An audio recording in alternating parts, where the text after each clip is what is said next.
ว่าเกิดวันลงเดียวบ้านเลยมันเลยฝันว่ายินเมืองเย็นเมืองสู้กึศเศร้าเนาะเมื่อไรก็นึกว่ายินเมืองเย็นเมืองสู้กึศเศร้าก็เฮือนเล่าลายเนาะสาวสวรรค์เหนียวขายน้องที่เสือสู้ตั้งงานเยี่ยงพี่อำนั้นก็มือในสู้จะหงเขาเรียกคนนั้นเกี้ยงลูกแม่ปิ่นปอนในลิสุปิ่นปอกนาหัน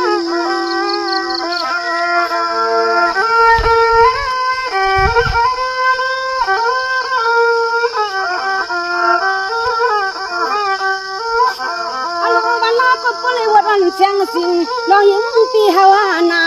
ทำห้องหาปีฮาวายที่มือละเอียบคำนายยุนายำลูกนี้คนทิ้งกูวันกูขึ้นเรียกดึงที่หำส่วนคือฮัตโตส่ว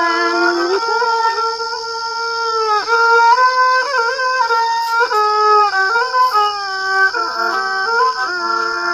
สวัสดีกว่านูเตียนอำนันก็เมื่อในเฮ็ดให้หวนเสียงสิงลองยิงไปปีเปิดในปี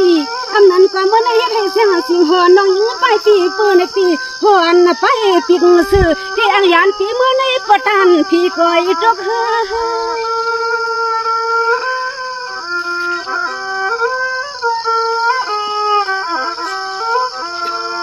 โอยาโนพี่เฮาที่ว่ามือเปียสูที่สิก็คำเตี้ยเจ้าที่ว่ามือเปียสูที่สิก็เฮากันมา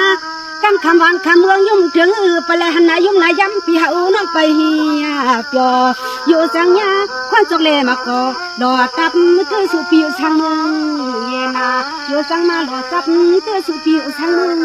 งเยนตี